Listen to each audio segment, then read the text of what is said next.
I know it's hard, I know it's complicated, but I promised you I've been waiting here forever. I had a much to say, but you're not here with me.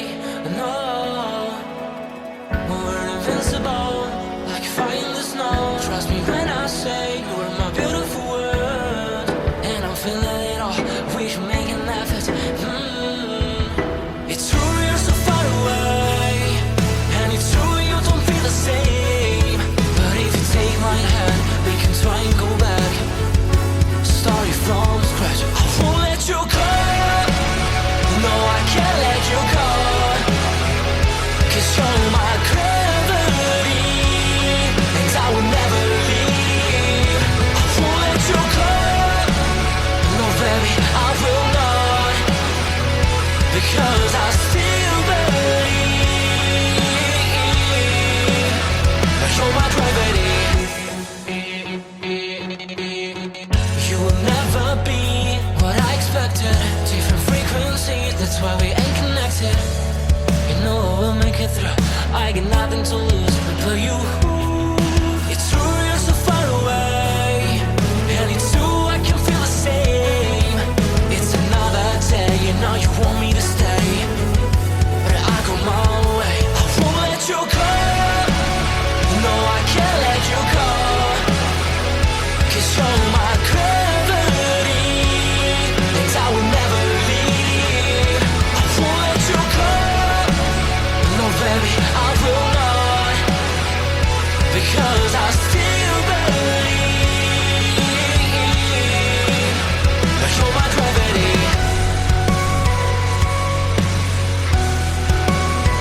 You're my gravity.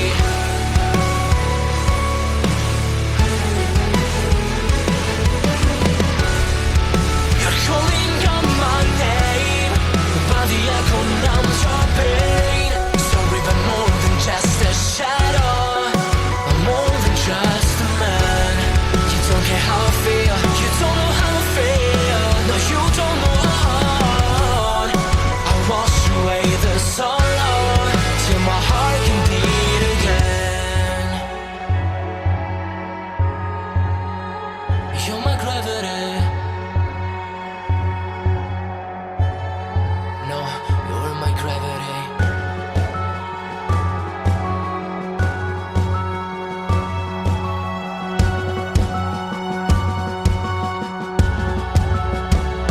I will let you go. The only thing that I know, you were my gravity, but now I had to leave. I will let you go. Why do you think that I want? Why do you think that I want? I know how to breathe into my gravity. Into my gravity. Into my gravity. Into my gravity.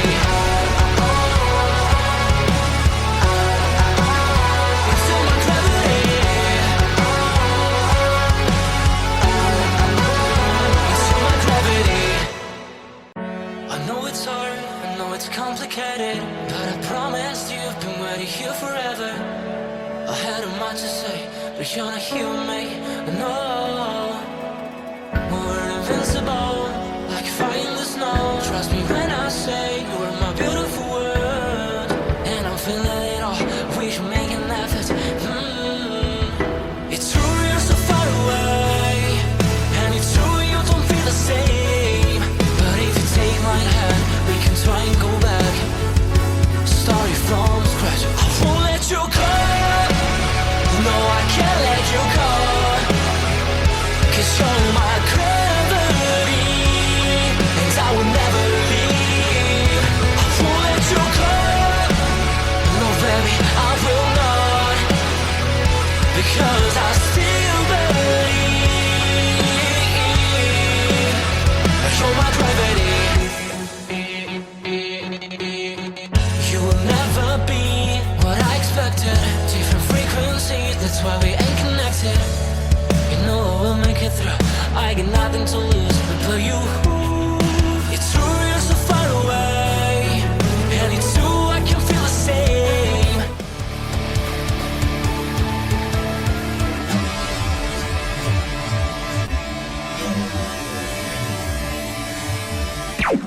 Warning: the Duracell Cup Series data file you have attempted to access is out of date.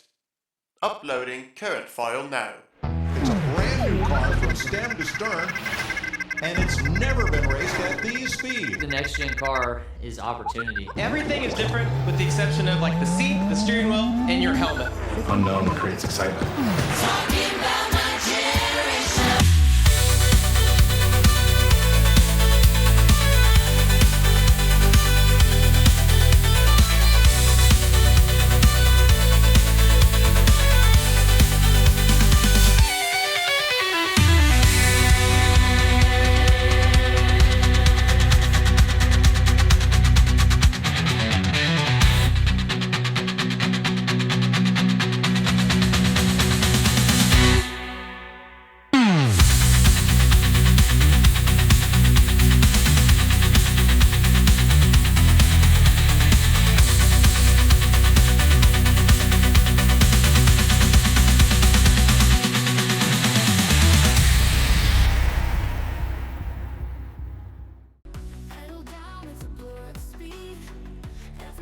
Good afternoon, race fans, and welcome here as we get set for the 24th race of the 8th season of the NNSCRA Duracell Next Gen Cup Series.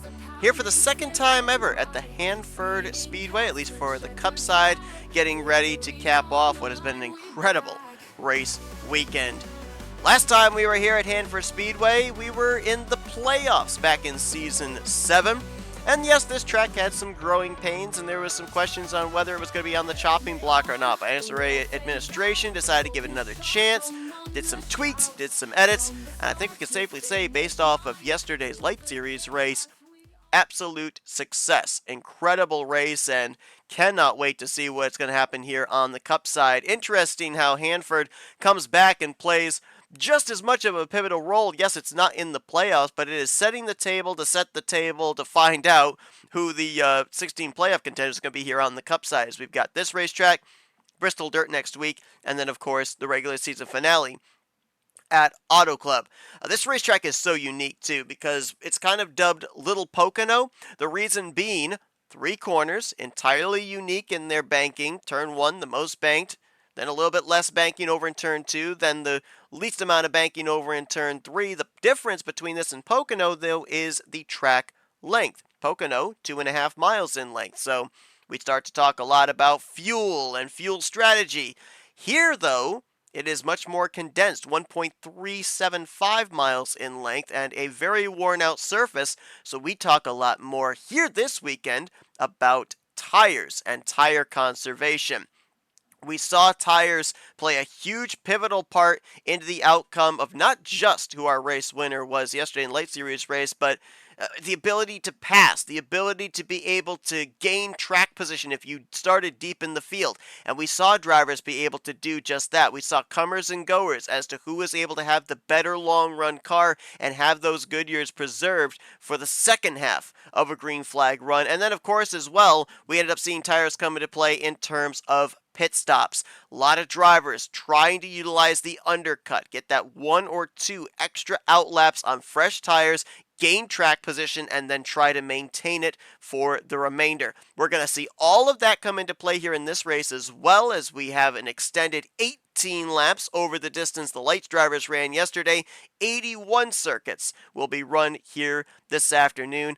I'm excited. I cannot wait. Let's talk about our front row. Nick Gunther and Jesse Turner, 2 drivers coming into this race, both with the same goal, but for slightly different reasons. The goal, be the first of the checkered flag. Both looking for their first win here of Season 8.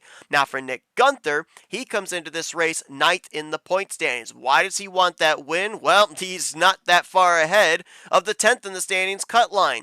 He is currently in on points, but let's say he ends up having a bad race at Bristol or Auto Club. He would love to have that one victory. May not seem like much, but that one win could be the difference between whether he's going to be in a wild card spot or not, if indeed he drops out of the top 10 10 in overall points. For Jesse Turner, the win for insurance for him would be it would put him potentially into the wild card conversation. Now, granted, he would be feeling a lot better if he were able to get 2 victories in these final 3 weeks, but in order to get 2, you got to get that first one. And for Jesse, he comes in this race 24th in points. He also comes into this race 1 position in the standings behind RJ Bishop, who we'll explain in a minute is the final driver currently in via a wild card spot. So that's where the cut line currently is. For Jesse to be able to be in the hunt, he needs the checkered flag here this afternoon. Now, why is the cut line there, you ask? Well, at the conclusion of last week's race at Watkins Glen, Eric Sadler, who has a victory at North Wilkesboro, dropped out of the top 10 in points, and Michael Norman picked up his first checkered flag of the season, moving to 13th in points. With having 2 new additions now in that 11th to 30th points range, that now shifts the cut line up 2 spots, which then puts 2 drivers that were in the playoffs via wildcard spot going into that Watkins Glen race, Nathan Ormond and Daniel Voiles. They are now on the outside of a wild card position looking in. That cut line could continue to raise as we continue here on these final 3 races to maybe see more different drivers go to victory lane that are in that 11th to 30th points range. We'll have to wait and see. If you're any driver like an RJ Bishop, a Reggie Fogelman, even an Ormond or a Daniel Voiles, you are hoping 2 things. 1, that there are a lot of multi-time winners here in these final 3 races, so that way not much changes in terms of wildcard positions. And you'd also like to see maybe Eric Sadler, Michael Norman, a couple of those one-time winners get themselves up into the top 10 in points, so that way their wins don't count towards a wildcard position and open it up for the rest of the field, those other drivers that are way down there in the points, provided above the top 30 in the standings cut line with a victory. So that's going to be, I think, the running theme here for these final 3 races is where is that wild card cut line going to be, dependent on finishes and who goes to victory lane in these final 3 races. Before we get here to our command, I want to also just real quickly give an amendment to a statement that I made back at Watkins Glen at the conclusion of that race. I said that Levi McIntyre was coming into this Hanford race as the only driver to take a checkered flag, the defending winner from last season. That is actually incorrect. Now, Hanford was indeed during the playoffs. The race following that was Arizona. I ended up getting those 2 races confused because Matt McIntyre actually had good runs in both of those races, dominated the first half of the Hanford race, and he was strong, almost ran down Levi McIntyre for the race win at Arizona. Levi won the Arizona race. Hanford last season was actually won by Dylan Poteet, one of his multiple wins. So my apologies on that misinformation. I noticed that mistake as I was getting the notes prepared here for this afternoon's broadcast. So Poteet is the only driver that has formally won here, and he's going to have a task to try and make it 2 in a row as that 31 car is starting deep in the field in 32nd place. But we saw yesterday at least 3 drivers that started that lights race outside of the top 20 finish the race inside of the top 10. Let's go down trackside. Let's get those most famous words in motorsports and go racing today. Drivers, start your engines. You will see on the right side of your screen your 42 car starting lineup, and I'm going to quickly take a sip of water, then give you what your playoff standings look like coming into this afternoon's race.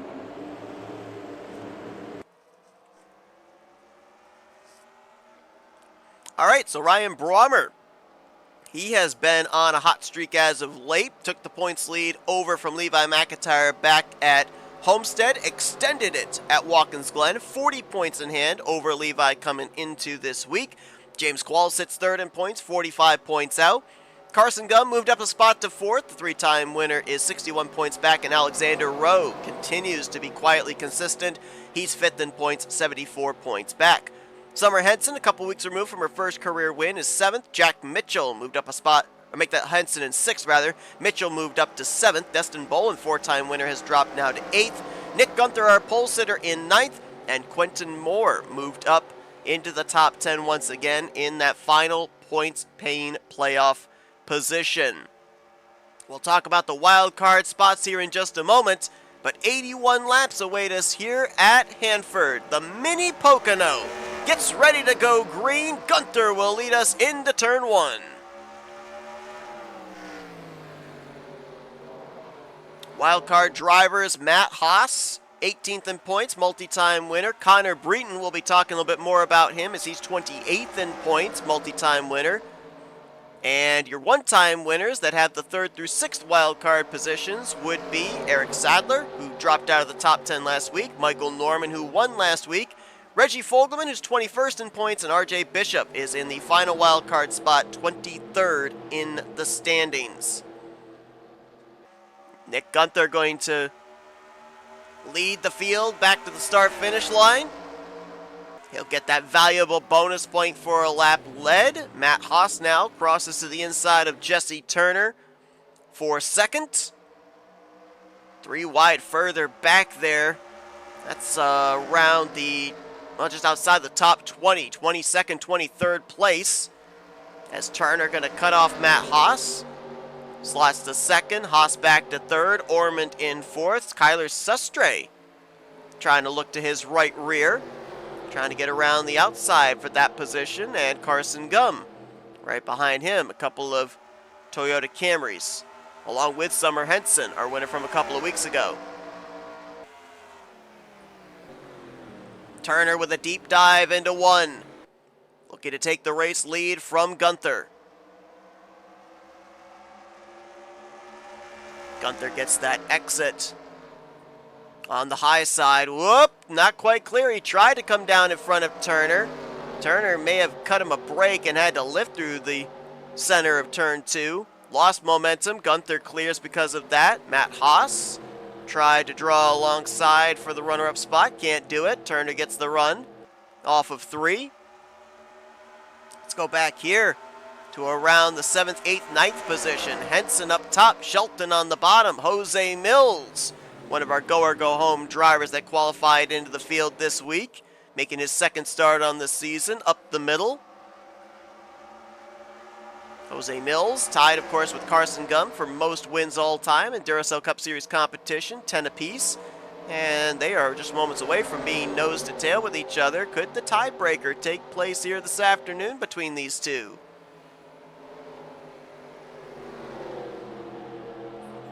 There is Alexander Rowe in the 46. I mentioned him as we were reading off the playoff grid, and quietly consistent. That has been him.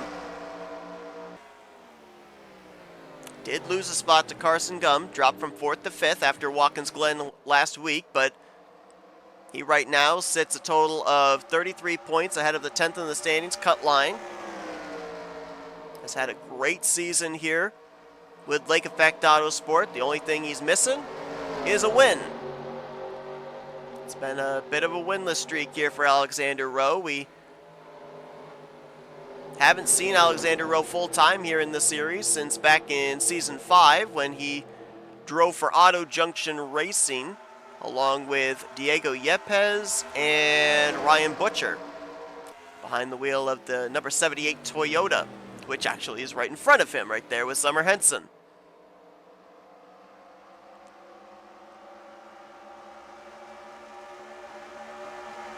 There is last week's winner, Michael Norman. Michael qualified 22nd. He has worked his way up now to 15th. Finally snapped that winless streak of his own last week at the Glen. I was watching Michael during the races leading up to last week, and he was every week improving in the standings by 2, maybe 3 positions, climbing his way back up. And I was kind of thinking, were we going to see Michael make a run maybe for top 10 in points? And then he shows up with the victory, and it was like, okay, this 22 team has definitely found their groove now. And overall, if you consider Michael Norman Motorsports here, overall in Season 8, they've struggled. Danny Bouchard has had a pretty uneventful rookie season, currently sitting 22nd in points. Yeah, Nathan Ormond, he got that victory early on in the season at Manassas, but now he's fighting to stay in the top 30 in the standings, and currently that win doesn't have him in a wild card spot. Matt McIntyre, he had a good start to the season. He was up there in the top 10 for a good portion up until that All-Star break, and then, I don't know, the wheels just seemed to kind of fall off, but he's back on the climb again. Gained 6 spots in the standings last week to move up to 15th. So for Michael Norman, maybe a kind of a turning of the corner, if you will, for the entire organization. Who knows? This has been a great battle up here at the front. Nick Gunther, Jesse Turner, Matt Haas, they can't decide who wants to lead here. Turner, for the most part, has had to give way to Nick Gunther. Gunther has led the last 7 laps. Make it 8 laps there, as Gunther actually got him at the line that time too. Turner's finally going to clear for the spot. Seems like every time Turner is able to pick up the position from Gunther, Gunther passes him back before they get to the start-finish line. But I believe this time now it will be Jesse Turner who's going to get the bonus point, as he'll get by Gunther for the race lead. Haas looking on in third. Kyler Sestre, good run here in the early going for him. Qualified 6th. Currently 4th in that 4 car. Kyler 37th in points, though he did have a good run last week at Watkins Glen that moved him out of what was actually dead last of all the full-time charter drivers.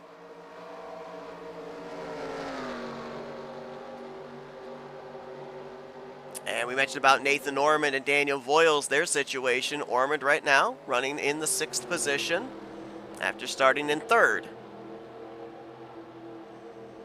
So we saw in the lights race here yesterday, around the lap 10 mark, some drivers had been able to work their way forward quite well. Granted, there were only 30 drivers in the lights race as opposed to the 42 drivers we had take the green flag here this afternoon. However, I'm looking back there, and there's a couple of drivers that are standing out to me that have made some pretty good forward progress, and one of them is the defending winner of this race, Dylan Poteet.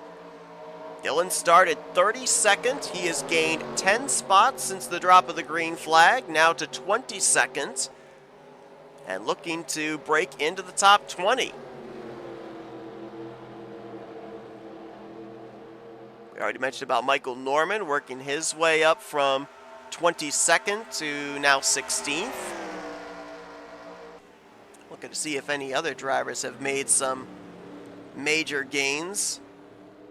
And right now, I'm not necessarily seeing anybody that really stands out. The 31 really was the biggest standout, it seemed. We're going to cycle back up to the front, but then jump to the back, because we mentioned we were going to talk about Connor Breton. Breton qualified 37th. He is right now running in 40th. This is bad news for Connor Breton, because Connor comes into this race 28th in points. He is only 10 points to the good above that 30th in the standings cut line. And remember, you have to be above that 30th in the standings cut line for your win to be eligible. You see the 39 of Keith Batson right there, the Sprite Machine. He has a victory this season at Progressive, but you wouldn't know it because we don't talk about him in terms of the playoffs. Why is that? He's 38th in points. That win is technically null and void. It's great to have a checkered flag, but it doesn't do a thing for you in terms of the postseason if you're not in the top 30 in the standings. And for Connor Breton, qualified poorly, currently running poorly, might be one of those drivers that's going to have to rely on green flag pit stops and that undercut to gain track position. He could find himself below the 30th standings cut line leaving this race, which again, we talked earlier about the fluctuation of that cut line in terms of the wild card spots.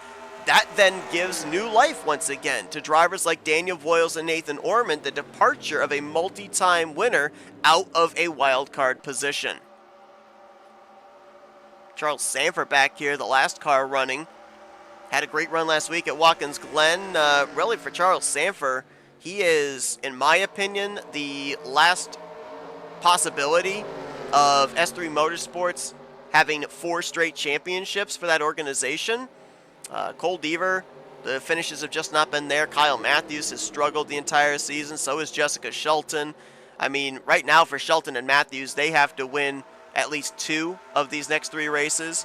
For Cole Deaver, I think he would need to at least win 1. He's 31st in points. He might be in that same boat where he'd need to win 2 in order to be considered for a high wild card spot. Sanford is the only driver, I thought, technically, that has an opportunity to have an S3 representative in the playoffs, as last week he jumped up 5 spots in the standings to 14th, only, I believe, a total of 29 points below the cut line, but he's running dead last right now. So that might be some cold water thrown on the hot streak that Sanford has been on the last couple of weeks. Again, though, early on in this race, only 15 laps complete, still a long ways to go. We're about halfway into this fuel run before drivers will even start to think about pit road. At least this is based off the numbers that we saw yesterday in the light series race, about 30 to 35 laps. The median, about 32 laps that you can make it. And we could potentially see some drivers come to pit road sooner than that, because if you kind of combine two 32-lap runs together with 64, that gives you 17 laps to the finish. That's 17 laps of strategy, of being able to either go long or try the undercut. And we are just about to enter into that window right now. So you could maybe potentially see, I don't know if we'll really see anybody do it, but you potentially could see drivers coming to pit road here in the next 2 or 3 laps, knowing that they could make it the rest of the way on one stop and maybe try and rely on the undercut to get them some track position after the first cycle of pit stops is complete. So do not be surprised if we end up seeing some drivers come to pit road lap 26, 27, 28, while others extend it to maybe 31, 32. Turner continues to lead. Nick Gunther has been the only one to hang with him here for the time being. Matt Haas a pretty distant third, about roughly 6-7 tenths of a second behind Turner, and he might be getting reeled in momentarily here by Kyler Sustre for that position. Let's drop a little bit further back, see if there's any battles going on. Here's one side by side. We just mentioned Cole Deaver. He's dealing with Reggie Fogelman. This is for the 10th position. Fogelman, our winner from Kentucky 3 weeks ago. Second career victory, and trying to lock himself up a spot for the very first time in his career in the playoffs.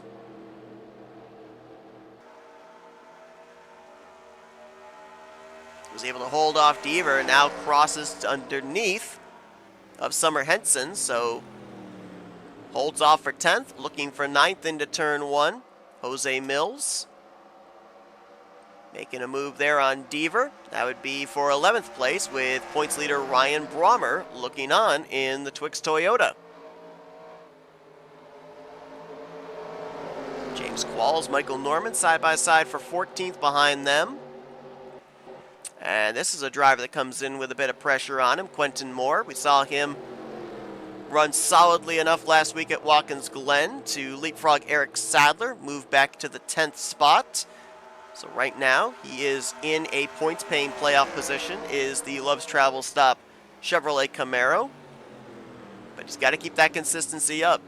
He and Nick Gunther both were tied with 400 and, oh, wow. I'll eventually get the number right, with 545 points each. So they're technically tied for 9th, both 9 points over Eric Sadler. Gunther obviously running well today inside of the top 3. Quentin Moore right now in the 18th spot. Eric Sadler is mired back in 31st. Qualls and Brommer. This would be, I believe, for 13th. And Qualls is going to pick up the spot. James Qualls, 2-time winner, looking for his 3rd on the season. One of 5 multi-time winners so far this season. Destin Bolin has 4, Carson Gunn with 3, Qualls, Haas, Breton with 2 each. There's Carson. Right now in 5th place. Might be falling back a bit here as Ormond, Rowe, and Shelton begin to close up on him for that final spot inside of the top 5. Looking at lap times here, talk about the fall off of the tires, and Jesse Turner is already running 2 seconds slower than the fastest lap he put down, which is currently the fastest lap of the race, a 40.255, equating to just a tick under 123 miles per hour lap average. Third place closes up. Teammates Matt Haas and Kyler Sustre.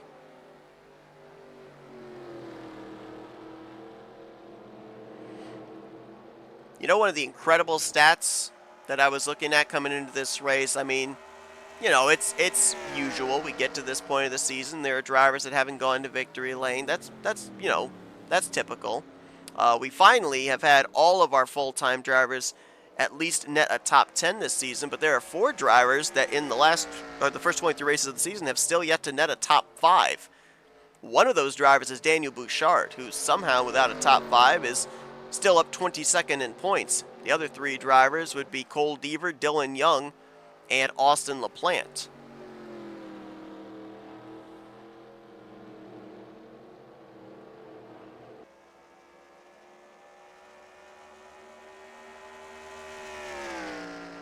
Checking back to just kind of see again if we've got any drivers that are marching their way up here to the front after starting out back, and there's only 2 that I really see now that look like they're making any forward progress, one more so than the other. Dylan Poteet in the 31, now 18th place after starting back in 32nd, so he's gained 14 spots. The other driver would be Kyle Matthews, who is way back here in 31st. However, he has gained 10 spots since the drop of the green flag when he started back in the final row, so small gains.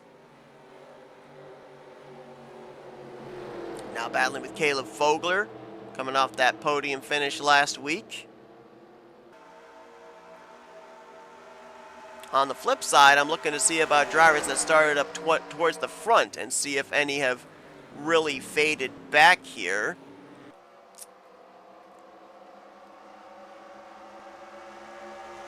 I mean, maybe Brommer would be like the furthest, but he's only lost 5 spots since we went green. Started 9th and right now in 14th place. I'm not really seeing anybody that has fallen off majorly, at least for the drivers that started up here towards the front of the field. Oh wait, actually no, I did find one. 48 of Austin LaPlante. He is back right now in the 32nd spot, battling with Fitzwater for that. Fitzwater is actually going to bypass him, so move LaPlante back to 33rd, and Austin started 13th, so he's lost 20 spots since we went green. So, like I said, in the lights race, we saw a lot of comers and goers, drivers that were good at preserving their tires, drivers that abused their tires and paid for it as the run went on. As we look at RJ Bishop make his way by Eric Monaco, that is for 20th place. RJ, that last cut line driver,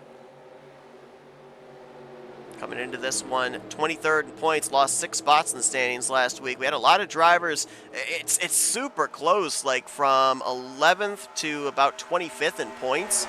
A lot of drivers gained and lost majorly at the conclusion of Watkins Glen. On the gain side, Michael Norman went up 9, Sanford up 5, Matt McIntyre up 5, Matt Haas up 5, but on the lose side, you had Reggie Fogelman lose 5, Bouchard lost 4, and then Osborne, Fitzwater, and Bishop all lost 6.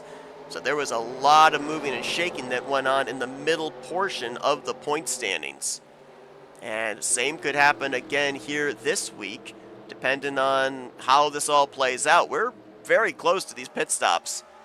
Lap 27 about to be completed.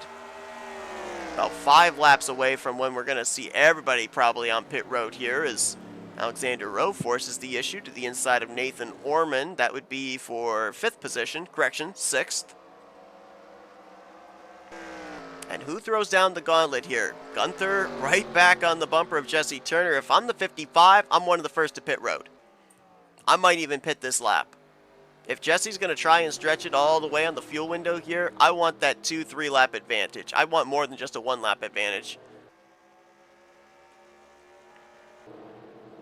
We'll keep tabs and see if anybody makes that dive. You got to think drivers mid-pack, rear of the field would love to take advantage of that. I mean, right now we're looking at 3 seconds of fall off. All these drivers running anywhere from 3 to 3.5 laps, or 3 to 3.5 seconds slower than the fastest laps they've run. Up here at the front, yeah, 3 seconds of fall off for Turner. 3.1 second fall off for Nick Gunther. I mean, I'm looking right now at drivers back there from about 5th back through 11th. There's only about 3.5 seconds separating those. So that's, what, a 5, 6 position gain you could have there? Now, granted, you're going to have much worn tires than the other drivers longer into a run, but take advantage of that outlap. I think that right here you could end up seeing, I don't know, even maybe a Matt Haas or a Kyler Sestre, if they came to pit road here, leapfrog the top 2. Could they maybe cycle out in front? I mean, 2 key things. One, you want to come down pit road sooner than everybody else. But secondly, you want no traffic in front of you on that outlap. If you got traffic in front of you, it's going to slow you up. If you've got clean air, you can drive into these corners as aggressively as you want to, make up as much time as you want to. It's all about that delta, as they say in open wheel racing, but nobody coming down. I'm really surprised that we don't have anybody trying to go for the undercut. Cycle all the way through here, see if anybody, as we're coming to the completion of lap 30. This would be around, well, I thought a little bit earlier, but this would be around the time that any of your short pitters would come down, and nobody is doing it. So if they all come down in the same lap, that's going to be a very congested pit road too, which is another reason why I think there'd be some benefit to the undercut. I mean, right now, everybody's going to have to make at least one more pit stop, regardless of if you pit now or if you pit when everybody else does. Gunther keeps running a little bit lower there on exit off of 3, and I don't know if he's just trying to get clean air to the nose. He's not utilizing the draft down the straightaway here. And then he drives it in a little bit lower into turn 1. Gunther seems to be a little bit better over in 2. Turner seems to be better in 1, and then it's kind of a draw when they get to turn 3.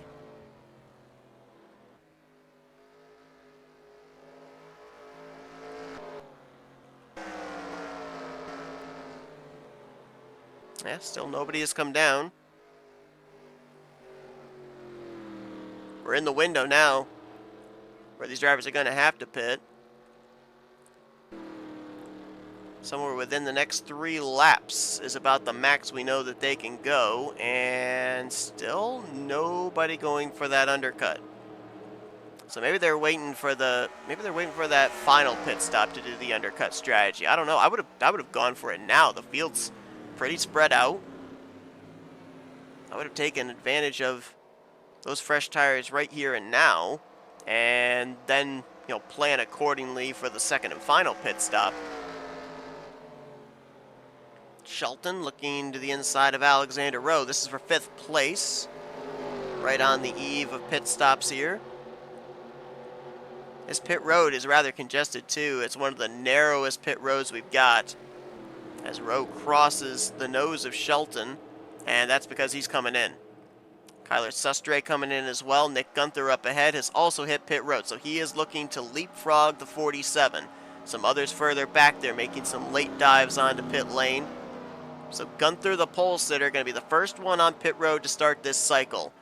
He's hoping that maybe this 1-lap advantage is going to get him the race lead easily from Jesse Turner, who he was trailing for the last 5 to 10 laps. Turner's team's got to be aware of this. They're going to probably bring him down pit road this time to try and counter that lap advantage that Gunther has.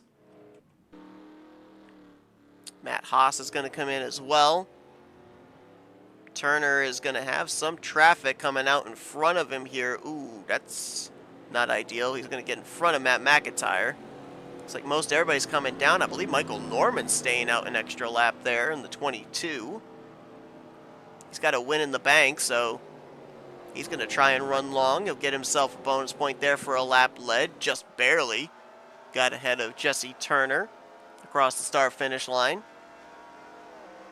His teammate Daniel Bouchard also staying out an extra lap. I believe these are the last 2 that we are waiting on. Oh man, Michael was trying to get down to the inside to get ready for pit road, and the fresh tires of Daniel Voiles ran right up on him and almost turned him around.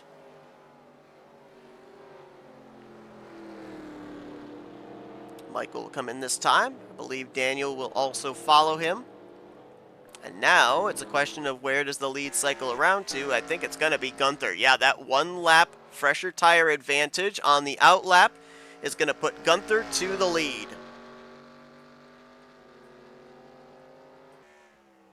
Well, now the playbook is wide open. About 35 laps was where just about everybody went. So final pit stop we're looking at would be around lap 70, somewhere around 11, 12 laps to go. However, if you wanted the undercut, that would give you the freedom to be able to start planning for that undercut as soon as lap 56, 57. No, 40. No, it would actually be 46, 47. So we could maybe see some drivers past lap 50, 50 into 55. Maybe come down for that final pit stop. Try the undercut strategy once again. Tires would have been worn about 20, 25 laps in. Might be an opportunity there to gain some type of an advantage on the final pit stop of the afternoon. Gunther is the leader. Second place now is Jesse Turner. We'll have to see how the tires equal out here. Turner will have 1 lap fresher tires on this run than Gunther will. Kyler Sustre is going to move up to 3rd. Alexander Rowe in 4th. 5th place is under contest. Matt Haas has it. Jose Mills wants it. Cole Deaver is 7th. 8th place, Reggie Fogelman. Dylan Poteet is up to 9th and just ran his fastest lap of the race. And Jessica Shelton currently holds down the 10th position. How about RJ Bishop, now up to 11th place, 12th under contest. James Qualls has it. Nathan Orman in 13th wants it. 14th for Summer Henson. 15th is going to be Laura Chung. And 16th is Daniel Voiles. Everybody up here in this group is all running their fastest laps on these freshest tires. Carson Gum is right now in 17th. 18th is Anthony McCurry. Quentin Moore is drifted to 19th. And Benjamin Snyder is 20th. 21st is Ryan Brommer. 22nd, Connor Breton. So Breton on that pit stop has now moved up 15 spots from where he started. Michael Norman, who ran long, remember, is now back to 23rd. 24th is Cody Lamas. Jack Mitchell in 25th. 26th is Benjamin Miles. 27th, Eric Sadler. 28th place, Kyle Matthews. Joshua Osborne back in 29th, and 30th is Dustin Bolin. Matt McIntyre battling with teammate Daniel Bouchard for 31st. Dylan Young in 33rd. 34th is Zachary Fitzwater. 35th place is Levi McIntyre. Eric Monaco all the way back in 36th. 37th place is going to be Caleb Fogler. 38th, Austin LaPlante. 39th is Kyle Langland. 40th, Keith Batson. Charles Sanford is right now in 41st place, and Casey Hoyt, another bad week for the 24 car, is last car running on the lead lap in 42nd place, but only about a full straightaway ahead of the race leader, Nick Gunther. Nick Gunther looking to lock himself into the playoffs, 9th in points. A win would all but probably secure him a spot at least in through a wild card spot. And he is also looking to get the most laps led bonus point away from Jesse Turner, who has led 25 laps so far. Gunther just led his 13th. The only other driver that has led a lap so far here this afternoon was Michael Norman, and that was on that green flag pit stop cycle. So not sure exactly how far into this run we have to start looking at the possibility of Gunther's tires wearing and Turner's 1 lap fresher tires closing in. If we look at the lap times right now, Gunther just ran a 40.837, Turner a 40.527, 0.3 of a second better for the 47 car, as Gunther has a 1.66 second lead back to second place. If that interval continues to chip away 2 or 0.3 of a second each lap, then Turner would have Gunther reeled in within the next 10 circuits. This is where the best battling is going on right now from about 6th position on back. Reggie Fogelman, Cole Deaver, Dylan Poteet, 8th, 9th, and 10th. Make that 7th, 8th, and 9th rather, with Shelton in the 10th position.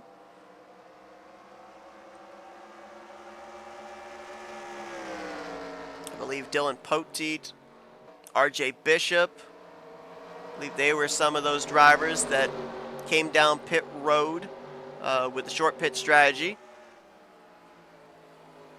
They've gained track position as a result, but now the question is, can they maintain it? Fogelman will complete the pass around Cole Deaver.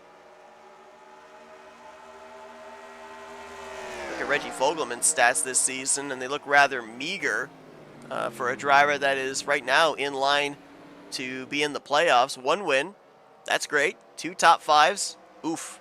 3 top 10s, wow. And somehow he is 21st in points still. That's what I say, that, you know, we look at the statistics and sometimes it doesn't make a whole lot of sense, but in a season, kind of going back to the Lights season last year, where it was classic point system and no playoffs, top 15s every single week will win you the championship in that type of a format. Top 15s every single week in the format we have, where the top 10 in points, regardless of if they've won or not, is going to get you into the playoffs. You do not have to go out there and be flashy and get wins and get top 5s and get top 10s. Pad those statistics visibly for everybody to be able to see. If it's a qualification of consistency, top 15s and sometimes even consistent top 20s, depending on the rest of the luck of the field during the course of the season, it will get you into either the championship conversation or, in this case, a playoff position.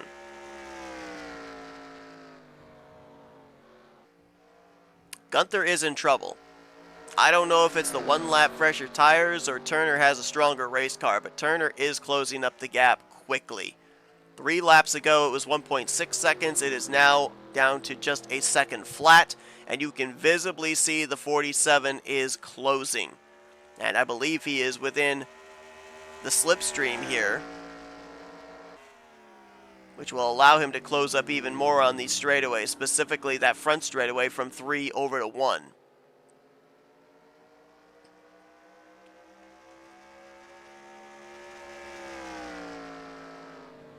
Let's check in on some of our cut line drivers, see how they're doing. RJ Bishop, we documented, is up in the top 15 right now in 12th. Nathan Ormond currently in 13th place. Daniel Voiles trying to make his way by Carson Gum. That would be for 17th.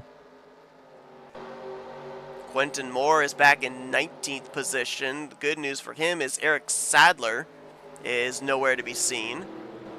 Breton is up in 21st. So right now I believe the mathematics would have Breton still in the top 30 in points. But it wouldn't be by much, because he has to worry about Dylan Poteet and Cole Deaver. A couple of drivers that are behind him in the standings that right now are ahead of him on track. There's Eric Sadler right behind Jack Mitchell.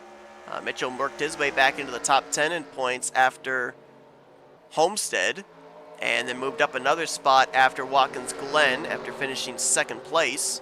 So he's got 19 points between himself and that cut line. Eric Sadler trying to point his way back in, minus 11 below the cut line, and he is currently running behind Quentin Moore as well, who is that cut line driver in 19th. The other cut line driver, I guess you could say, since both Moore and Gunther are tied, Gunther is leading this race. The other cut line driver, if we can find him here.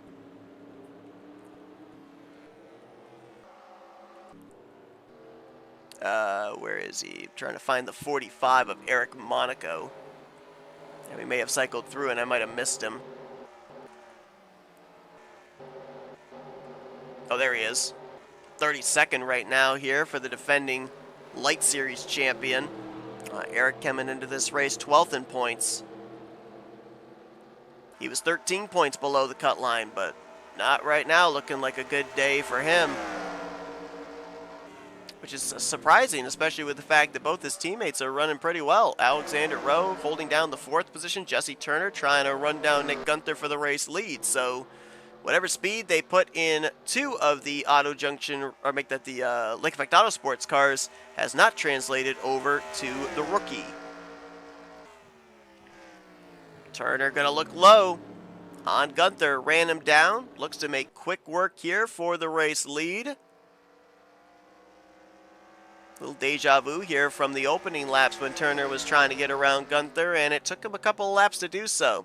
But eventually when he was able to complete the pass, Turner had that car out in the wind for 25 circuits. He's right now trying to get by Gunther, maybe a little sense of urgency. Why? Because Gunther is about to come around and lead his 24th lap. He's trying to get that lap-led bonus point from Turner, and Turner's trying to stop him. Turner looking low here into 1. This has been Turner's best corner all day. And he can't quite get back to the throttle when he wanted to there. Can't stay to the left rear of Gunther. He'll try again down here in turn 2, but Gunther's been a little bit stronger here in this corner. Has a wider arc in. You see he crosses the nose of Turner, puts some dirty air. Little crosswind there, gets the 47 tight. And both of them have been just about equal here through turn 3. Turner gets that nice run there, though, out of the corner. Trying to set up once again for a potential dive into 1. Gunther's going to lead his 25th lap, so now they're tied. 25 laps each.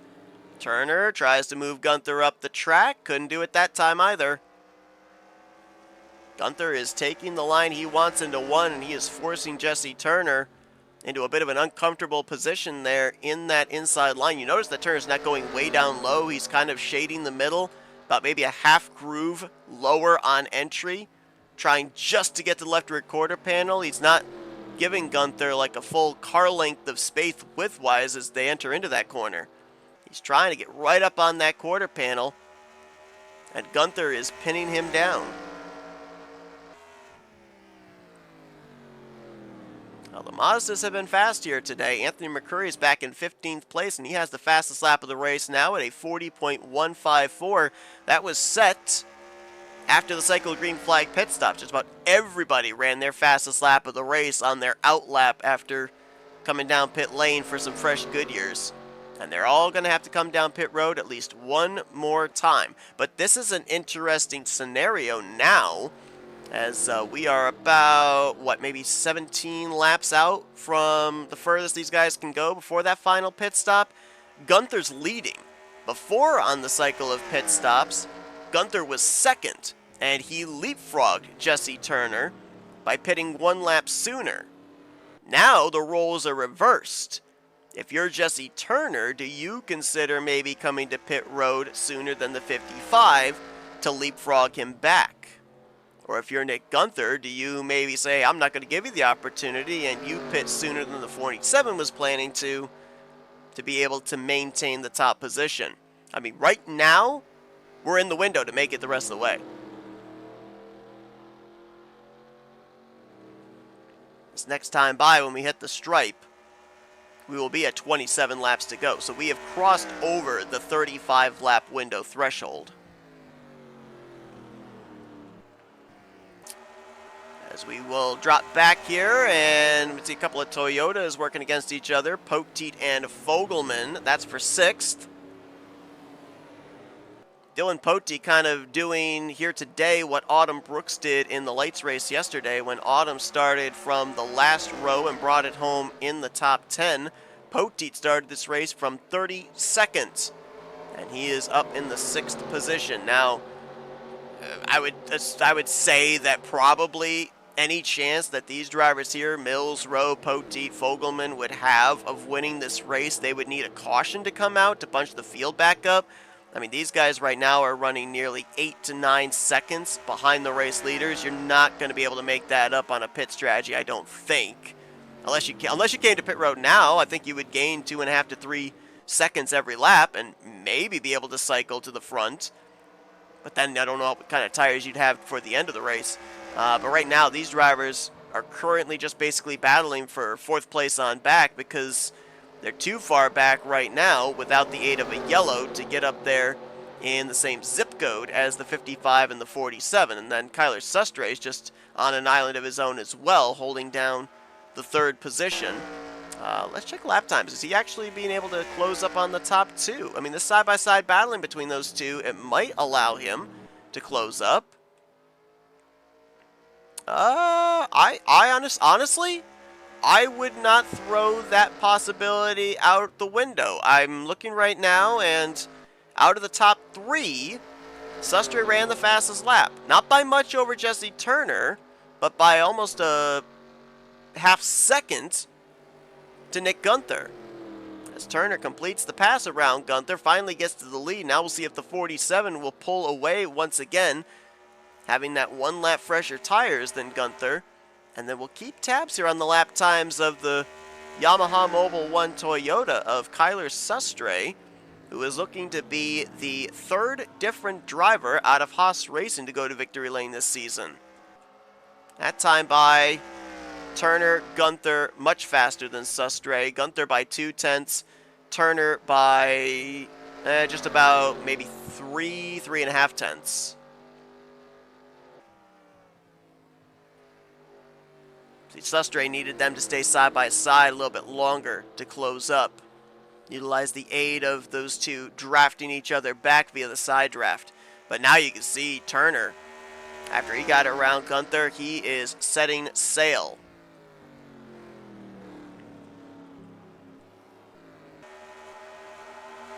Nathan Ormond going to work his way by. I think we just had some pit stops. The 31's nowhere to be seen. Has he pit? Oh no, the 31 blew up! Oh my gosh, another great day for Dylan Poteet goes up in smoke. He was running in the top 10. I was wondering where he had gone. I thought maybe he was doing something different in pit strategy, and no, the engine has let go. On the Bass Pro Shops Toyota, the struggling season continues for Poteet, and that is going to be his second engine failure in the last 4 races.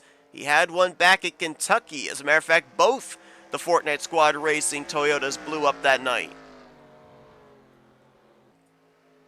So tough break there for Dylan. He's going to finish dead last because we've had no caution today. Everybody is still running and was on the lead lap. So Poteet's going to go from starting 32nd to working his way up as high as 6th to finishing 42nd at the close of this one. That is a gut punch if you are Dylan Poteet. About 9 laps away potentially from that window of everybody being able to make that final pit stop to get to the conclusion. I got to assume now that Nick Gunther has dropped back into second place that he's going to play the same strategy that he did in the early going of trying that undercut against Jesse Turner. Turner clearly seems to have the better race car on the long run. And I don't even think this is the 1 lap fresher tires advantage. Oh, look at this though. Turner says, no, I will not allow you to undercut me. He's coming to pit road now with 20 laps remaining. So too is Jose Mills. So is Summer Henson. I believe that's, is that Alexander Rowe back there as well coming down? I like this call. If you are the 47, you're not going to give the 55 the opportunity to undercut you on strategy again. You've seen his playbook, you've read it, and now you preempt it.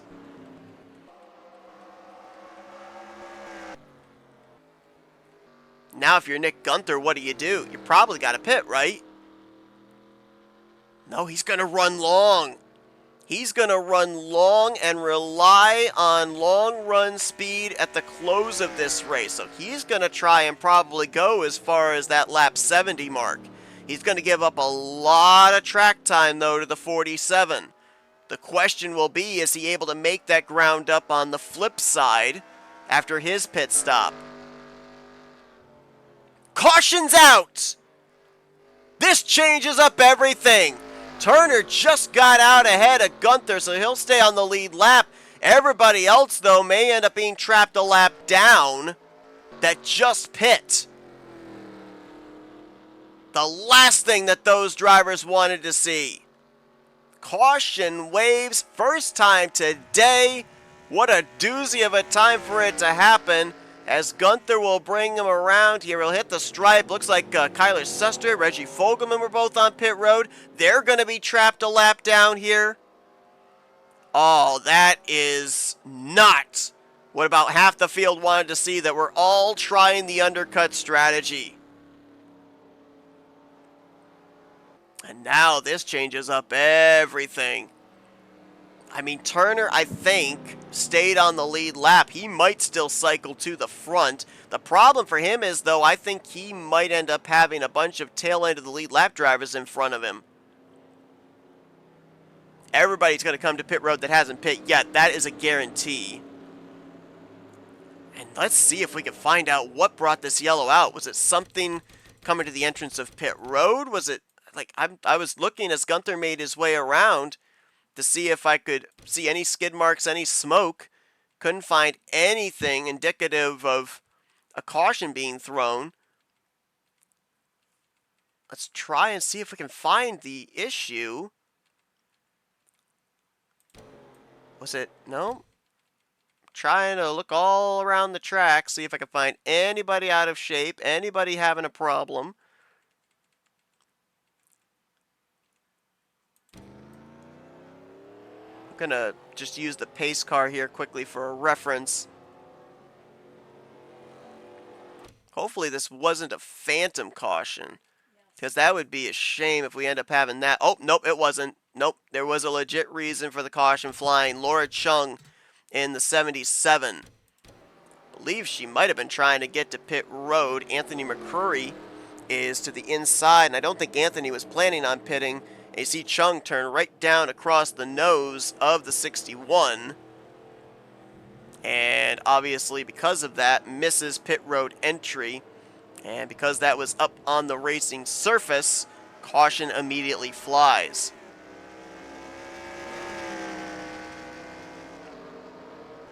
Laura Chung with damage on the left side of that Sports Clips Toyota, as all the other drivers that did not already pit are on pit road now, and this is the scenario that we currently have. All these drivers are going to be tail end of the lead lap, I do believe. We gotta wait for scoring update to find out. They've got Sustre scored in 6th.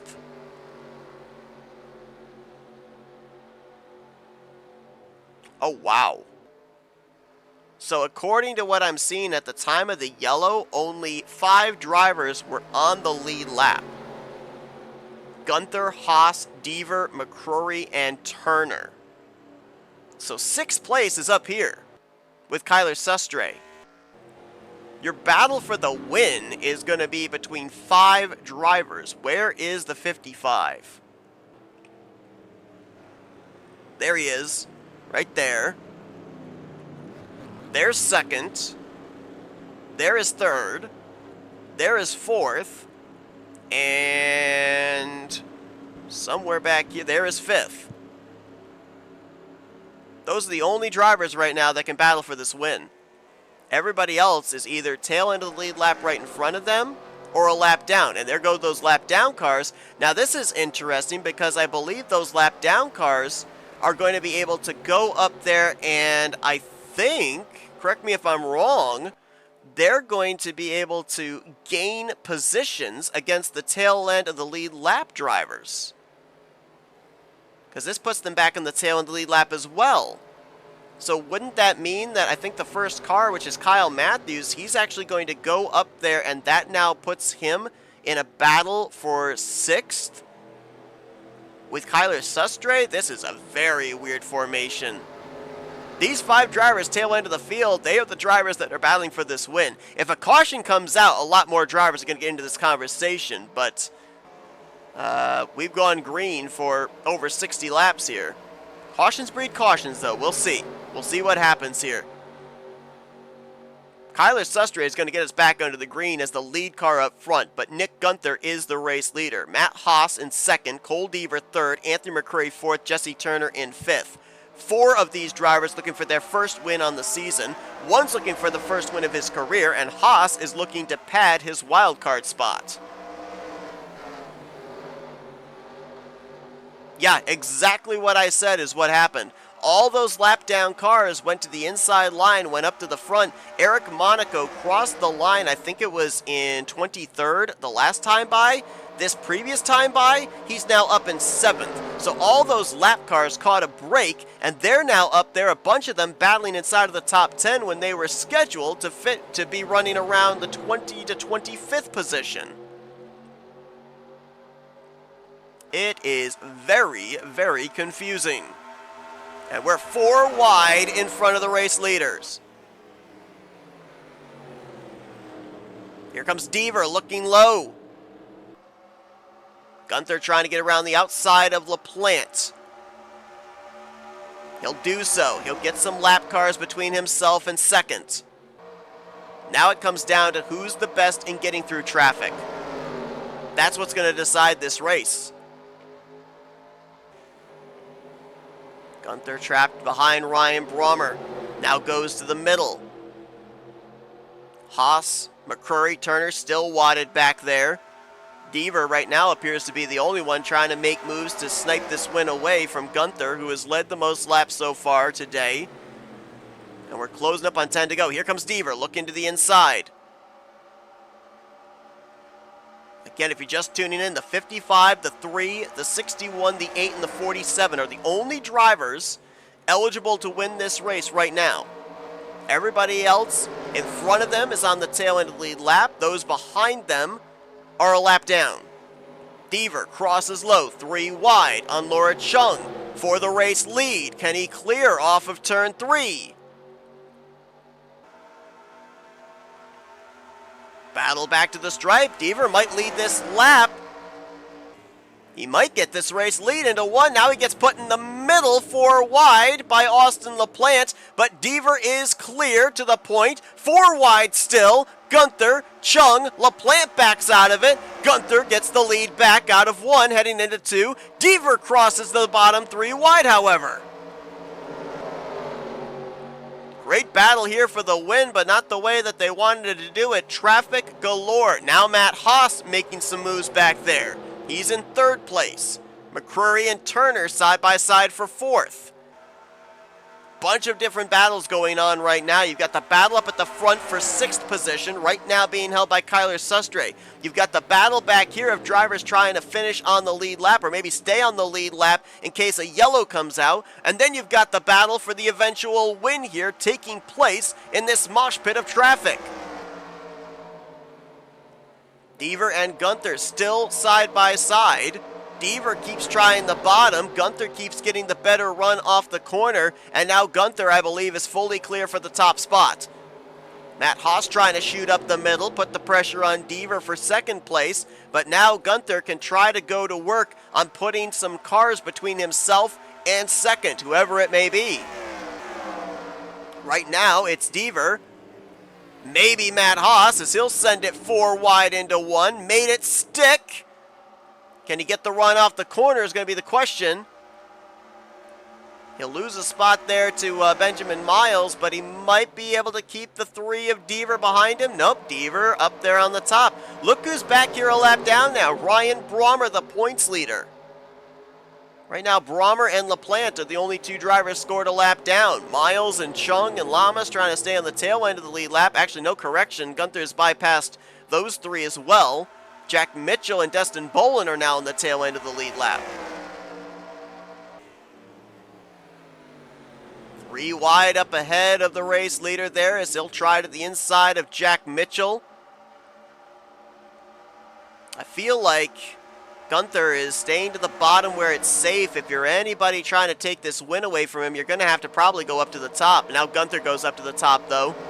Trying to get a run to the outside of Destin Bolin, who's going to go 3 wide ahead with teammate Eric Sadler and Jack Mitchell going into 2.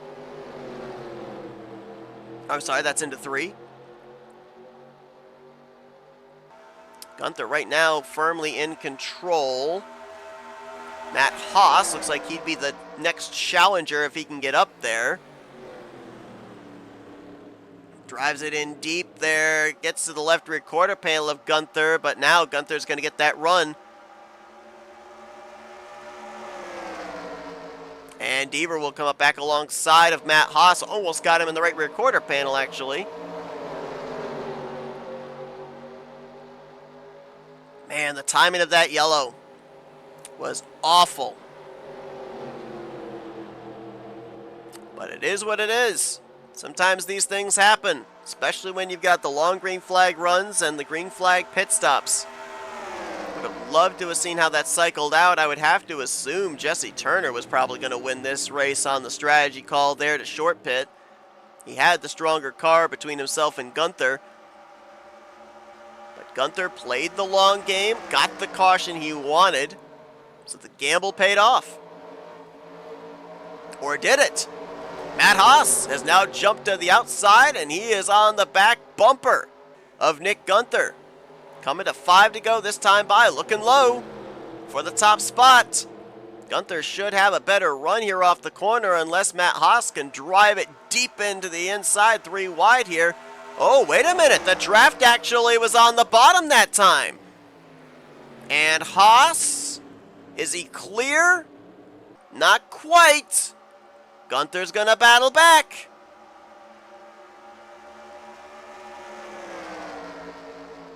Who gets the clear lane into 2?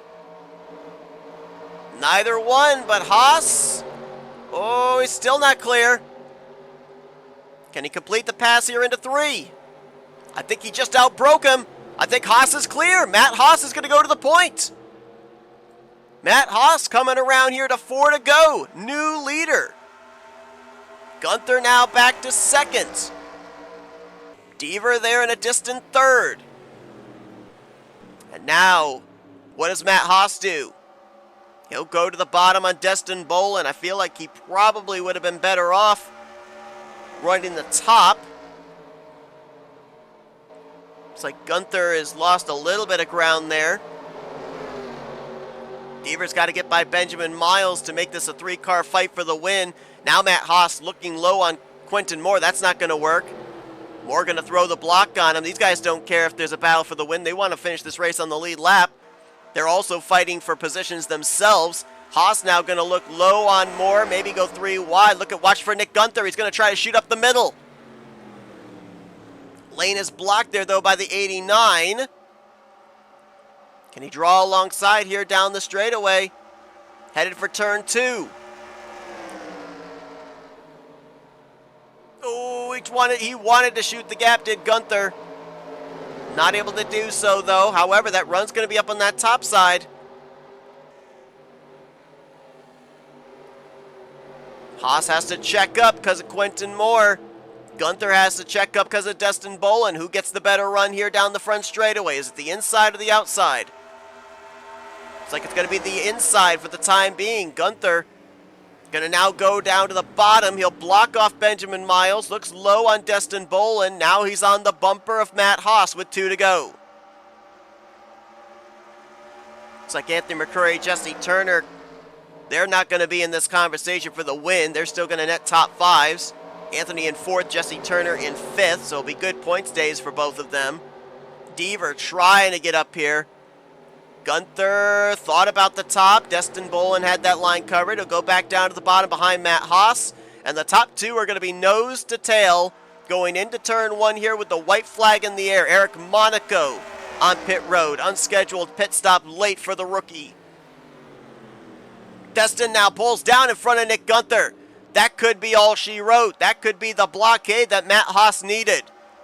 Haas got the season kicked off with the win at Daytona. He got another super speedway win a couple months later at Dragonette. He's looking to join Carson Gum as a 3-time winner this season. Join Gum and Destin Bolin as a 3 minimum race winner this season, and looking for his first win of the season at a non-super speedway. He started 4th. He didn't lead any laps until the close here. It's gonna be Matt Haas picking up the victory here at Hanford. Win number 3 on the season for driver number 8. For Matt Haas, that is going to score his 7th career victory here in the Duracell Next Gen Cup Series, as looks like Kyle Matthews had to come to pit road here in the closing stages as well. And Matt Haas, if it wasn't already confirmed that he was going to more than likely get into the playoffs through a high-seeded wildcard spot, having 2 wins already this season, that right there just locked him into the postseason. Matt Haas will battle for the championship, and you go back to last season, Matt Haas along with James Qualls, they were a couple of the most consistent drivers in the regular season. Haas could not find victory lane because of that. He did not advance into the playoffs. He would actually go on to win a playoff race, which made it even more of a travesty, but he has remedied that here this season with his 3rd trip to victory lane. He will now join Carson Gum as a 3-time winner, both still 1 win shy of Destin Boland's 4 victories as standings are official. Matt Haas will bring it home with the victory, led only the last 6 laps. Nick Gunther led a race-high 42 laps. He'll bring it home in 2nd. He wanted the win, but hey, Gunther will stay in the top 10 in points, no doubt. Cole Deaver, this was a great run that he definitely needed, a shot in the arm as he'll finish on the podium.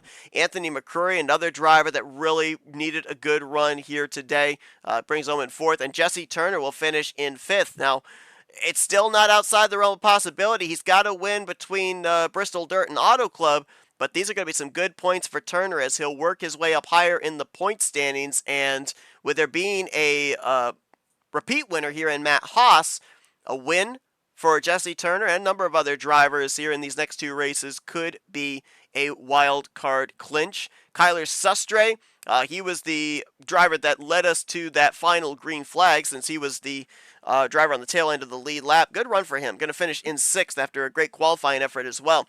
Started 6th, finished 6th. Daniel Voiles, we'll have to see where this positions him, because I don't think, because we had a multi-time winner here, I don't think that the wildcard cut line is going to shift all that much. It will depend on Connor Breton, whether he remains in the top 30 in points or not. But we'll see if Voiles, if 7th was enough for him to get into the wildcard conversation once again. I don't believe RJ Bishop finished all that well either, 26th, so it may be very close for that final wildcard position. Jose Mills, great run for him today in 8th. Summer Henson brings home 9th, and Alexander Rowe, again, quietly consistent, sneaky consistent, top 10 run for that driver. This caution hurt a lot of drivers, though, and their potential for a good finish today. Carson Gum, Jessica Shelton, they were some of the drivers up in the top 10 there for most of the first half of this race. The time of that yellow really hurt them. Same for RJ Bishop, same for Michael Norman. Further on down here, who were some of the others? There were some other ones. Ryan Brommer was running well, looking to extend his points lead. That caution did not benefit him. We mentioned about Connor Breton, 28th for that driver. Is that enough for him to still stay above that cut line? I'm not sure. And then several of these drivers finished a lap down because Nick Gunther got around them. Matt Haas got around them in the closing stages. Kyle Matthews, we saw him, and Eric Monaco both have to come to pit road before the checkered flag waved. And Dylan Pote was the only driver that did not reach the conclusion, was putting together such a great run from starting 32nd, was up as high as 6th, and then the engine let go, and he finishes in 42nd place. This has certainly been a season that Poteet is going to want to forget. But Matt Haas, not going to want to forget it, as he picks up his 3rd checkered flag of the season. He has now locked himself a spot officially in the playoffs. Same can be said for James Qualls, for Carson Gum, for Destin Boland. Jury's out on some of these other ones, though, as to whether they're going to be able to get in or not. even if they've gone to victory lane here earlier on in the season, Bristol Dirt Auto Club still the racetracks to determine their fate. Next week, it will be just the Cup Series drivers at Bristol Dirt before the Lights drivers will rejoin up with the Cup drivers in our double-header regular season finale to determine the 10 drivers on the Light side, the 16 drivers on the Cup side, as to who's going to be going playoff racing. But hope you guys enjoyed today's race here from Hanford. As mentioned, I'm fortunate with the timing of that yellow, but definitely some good long green flag runs. A lot of drivers working their way forward on pit strategy. Pretty glad we gave this track a second chance. Yesterday's race was unbelievable, and today's race, while it was an unorthodox finish, I think it was going to shape up, if we didn't have that caution, to be very, very exciting. But hope you guys enjoyed this race. If you did, be sure to give us a like, subscribe, part of the crew today. We have shown you full picture results, and you're now looking at your point stands as a result of today's results. We'll see you guys next week. Cup drivers only, with pole day qualifying on Saturday at 3 p.m. Eastern Standard Time, and then the Cup race on Sunday at 1. And then we'll see you guys in 2 weeks' time for the regular season finale for both Lights and Cup. Until then, I've been Seth Cole, and you've been watching another broadcast courtesy of NNSCRA TV, Offline Racing at its best.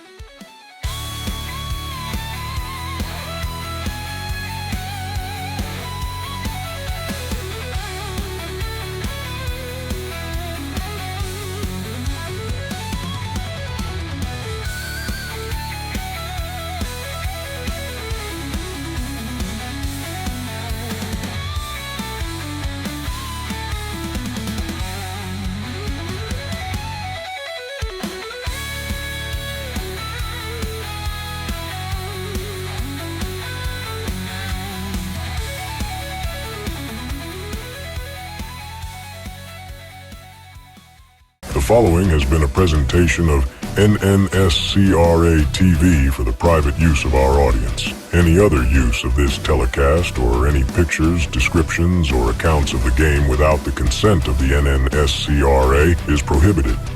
NNSCRA would like to thank all of our loyal fans, and we hope you enjoyed today's broadcast.